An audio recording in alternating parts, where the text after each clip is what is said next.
복음을 전하는 극동방송입니다.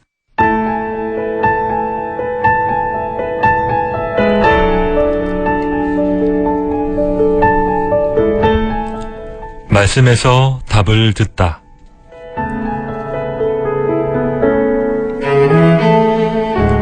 삶의 현장에서 그리스도인들이 떠올리게 되는 여러 가지 질문과 의문에 대해 성경 말씀에 입각한 답변을 들어보는 시간입니다.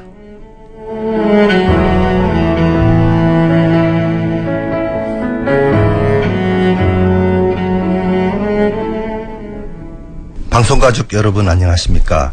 말씀에서 답을 듣다 진행을 맡고 있는 데이비드 서입니다.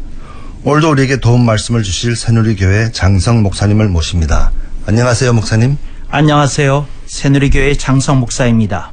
오늘 방송의 주제는 일과 신앙입니다. 목사님, 일과 신앙에 대해서는 어떻게 접근을 해야 성경적 가르침을 깨닫고 하나님을 따를 수 있을까요? 먼저 제가 따르는 분류를 먼저 말씀을 드리겠습니다. 저는 일을 나의 일과 주의 일로 둘로 나누어서 접근을 합니다. 이 세상에서 그 직업을 가지고 살아가는 이도 있고 목회를 하거나 선교를 하는 이들도 있습니다. 그러나 여러분들이 그렇게 나누어만 보지 말고 들여다보면 이렇게 됩니다. 그분이 설사 선교사일지라도 목회사일지라도 그분의 삶을 들여다보면 나의 일을 하는 영역이 있고 주의 일을 하는 영역이 있다는 겁니다. 그분이 예를 들자면 개인적으로 가족과 외식을 한다든지, 그분이 친척 모임에 간다든지, 또 그분이 친구들과 담소를 나눈다든지 하는 시간을 갖는다면 그분이 목회자이고 선교사일지라도 그 시간만큼은 나의 일을 하는 겁니다. 그래서 모든 사람의 삶의 영역을 나의 일과 주의 일로 나누어서 생각해 볼 수 있습니다.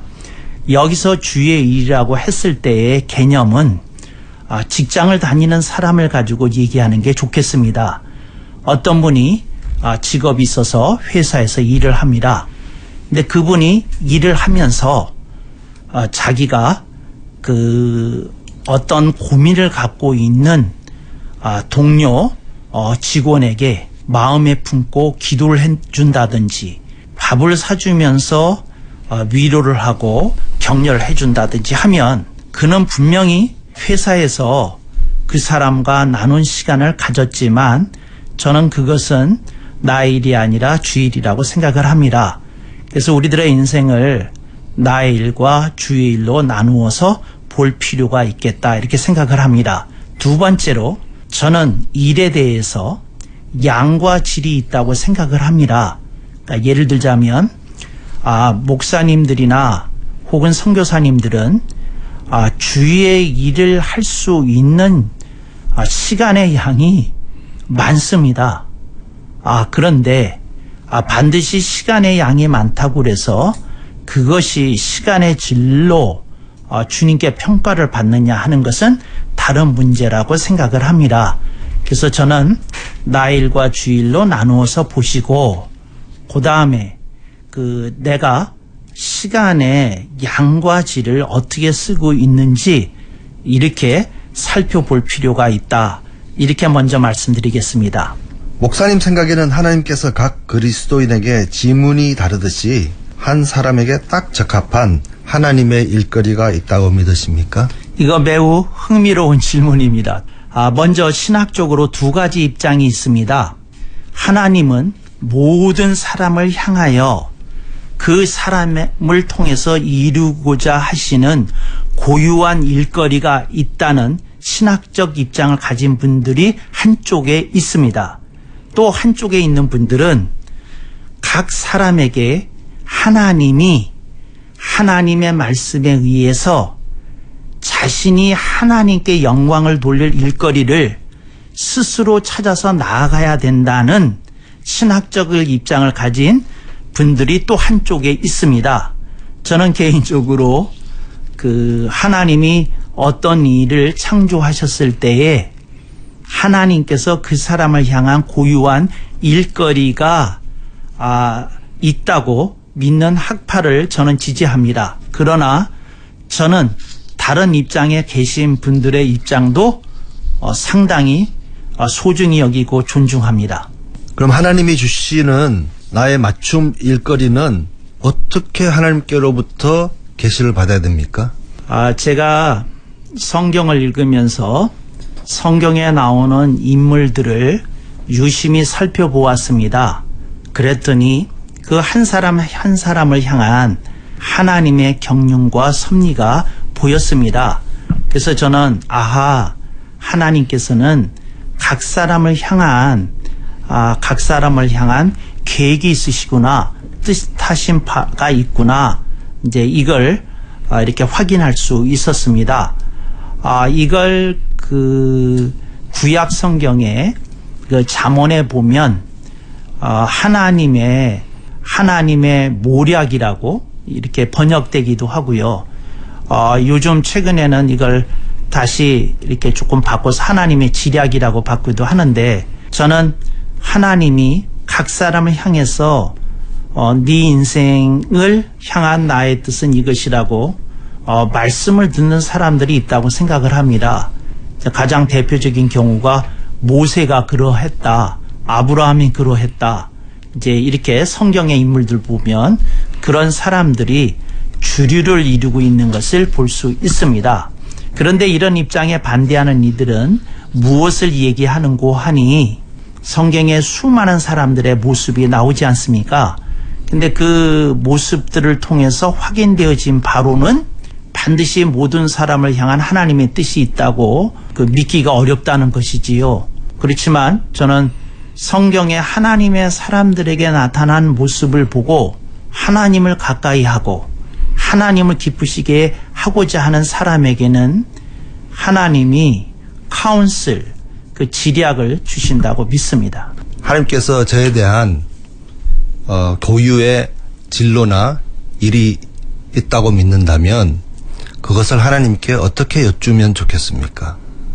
그런 질문을 하는 젊은이들이 저희 교회도 있습니다. 저는 그 청년들에게 무엇을 말하느냐 하면, 먼저 자기 자신을 확인할 수 있는 객관적인 검사를 하라고 말을 합니다. IQ 검사도 하고 MBTI 검사도 하고 그 자기 자신의 성향을 이해할 수 있는 다양한 검사를 먼저 받으라고 얘기를 합니다.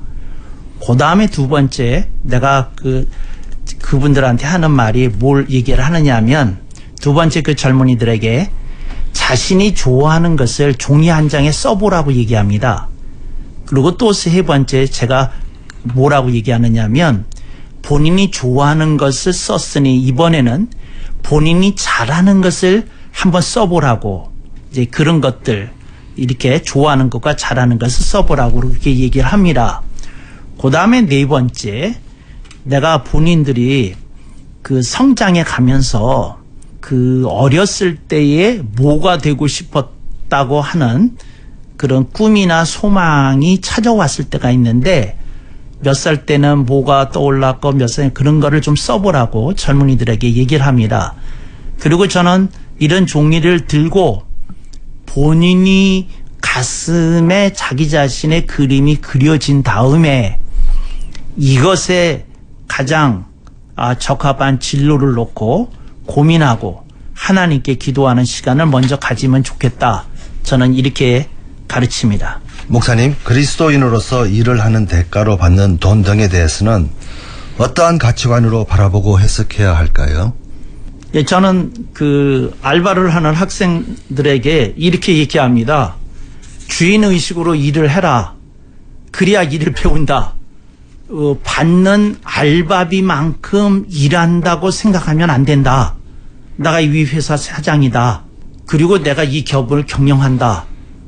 그런 마음을 가지고 보면 일 전체가, 사업 전체가 보이기 시작하고 내가 많은 것을 얻고 느끼며 배울 바가 늘어날 것이다. 그렇게 얘기를 합니다. 주인의식을 가지고 그 기업의 경영자 의식을 가지고 일을 해야 마땅하다. 이렇게 먼저 가르칩니다. 그 다음에 또 하나 제가 뭐라고 얘기를 하느냐 하면, 무슨 일을 하든지 주님께 하듯 하고 다른 사람에게 하듯 하지 말라는 주님의 가르침을 우리들이 기억해야 됩니다. 주님께 하듯 하는 것을 한 번도 해본 적이 없는 크리스찬들은 그걸 어떻게 배우면 됩니까? 나도 이 다음에 조금 더 어떤 사업을 경영할 수 있는 사람으로 커갈 수도 있지 않느냐. 그것이 규모의 차이만 있을지언정 그렇다면 내가 그런 의식을 가지고 살아가고 일을 한다면 분명히 내 자신의 발전을 기할 수 있고 또 그런 사람에게 하나님은 기회를 열어주실 것이다. 이렇게 지도하셨습니다. 그럼 목사님 아주 평범하게 눈에 띄지 않게 살아도 신앙적으로 잘 사는 것입니까? 그게 뭐냐면 평범 비범이라는 말입니다. 모든 위대한 인물은 평범에서 나왔다는 겁니다. 그러니까 누구나 이 세상에 태어날 때 아기로부터 출발했지 않겠어요? 누구나 이 세상에서 커갈 때 학생으로 커가지 않았겠어요? 누구나 어떤 기술을 배울 때 미숙자로부터 초심자로부터 출발하지 않겠어요? 그게 이제 평범의 뜻이고요. 그런데 그 평범한 가운데 노력한 사람이 비범한 결과를 낳는다는 것이지요. 그래서 저는 사람들에게 이렇게 얘기합니다. 평범으로 출발한 거다. 그런데 꾸준히 노력하면 충분히 인정을 받을 만한 결과를 얻을 수 있다. 그게 이제 비범이라고 이게 생각이 됩니다. 그런데 세상에서 어떤 일을 잘하지 못하는 사람, 세상에서 두각을 내지 못하는 사람, 그런 사람의 인생은 어떻게 바라봐야 되는 겁니까? 이런 질문인 것으로 이해됩니다. 저는 이렇게 얘기하겠습니다. 주님은 그 사람은 응원할 거라는 겁니다. 근데 그 사람의 그 인생을 주님이 응원하실 때 뭐라고 말씀하시냐면 너는 조금 더 잘할 수 있어. 그리고 너는 충분히 너 자신으로 가치가 있어. 두 가지 말씀을 함께 하실 거라고 생각이 되어집니다. 목사님, 나이가 들면서 하는 일도 달라질 수 있는데 노년에는 일에 대해서 어떻게 바라보고 살아야 할까요? 대한민국이 이미 100세 시대에 진입했다고 국권이 믿습니다. 그렇다면 저는 이 말씀을 드리고 싶어요. 인생이 산모작 시대로 접어들었다 이렇게 생각이 되어집니다. 그 사람이 그 1살에서 30살까지가 인생의 기반을 이렇게 쌓는 이제 그 시기라고 이렇게 생각을 하고요. 30세에서 60세까지가 활동기라고 보고요. 그 다음에 60세에서 90세 혹은 100세까지가 인생의 노후기라고 이렇게 생각을 해봅니다. 그런데 여기서 중요한 것은 그 100세 시대에 대비한 경제력, 소득력에 대해서 젊은 시절에 좀 준비할 필요가 있는 시대가 도달했다. 그렇게 얘기합니다. 그래서 저는 우리 교회에서 그 초등학교, 중학교, 고등학교 이런 어린이, 큰언니들에게 무슨 얘기를 하느냐 하면 그 내가 나갈 분야만 공부하지 말고 이 다음에 밥 먹고 살 수 있는 기술 하나는 익혀두는 게 좋겠다. 이렇게 권면합니다. 밥 먹고 살기 위해서 돈 버는 일과 나의 일 아닌 주의 일 하는 것과 어떻게 우리가 접목시킬 수 있습니까, 목사님? 그리스도인들이 평생 현대인으로 살면서 시달리는 두 가지 주제가 있습니다. 하나는 비교의식이고 하나는 경쟁의식입니다. 근데 이건 우리가 현대 문명의 수레바퀴 속에서 벗어날 길이 없는 것 같아요. 비교의식, 그 다음에 경쟁의식. 이건 벗어날 길이 없는데 이걸 균형 잡게 설명하기도 어렵고 또 이걸 균형 잡게 수용하기도 어렵습니다. 예를 들자면 비교하고 경쟁하는 시대에 사는 그 사람들에게, 아이들에게 그 발전해라 얘기를 하면 그 말이 맞으면서도 압박을 느끼는 것이 있고 그 아이들에게 안정만 주면 안일에 빠질 우려도 있고, 그러니까 두 가지 일을 그 균형 짓게 가르치는 것이 중요하다 이렇게 생각을 합니다. 그러니까 뭐냐면 발전을 가리키되 너무 거기에 몰입하지 말고, 그러면서도 또한 타인에 대한 배려도 이렇게 훈련받을 수 있는, 그러니까 내가 비교의식과 경쟁의식의 피해자니 나는 좀 더 다른 사람을 품을 줄 아는 사람으로 이 세상을 살아가는 법을 좀 배워야 되지 않나 그렇게 생각합니다. 오늘 방송 들으시고 여러분의 방송 청취 소감이나 신앙생활 가운데 궁금증이 있는 분들은 단문 50원, 장문 100원의 문자 메시지 샵 1047로 적어 보내주시기 바랍니다. 지금까지 말씀에서 답을 듣다 질문에 대비돼서 답변의 새누리교회 장성 목사님이었습니다. 목사님 감사합니다. 네, 감사합니다. 우리의 구원자이시고 주님이신 그리스도 예수님 안에서 평안한 하루가 되시기를 바라며 애청해 주신 여러분 감사합니다.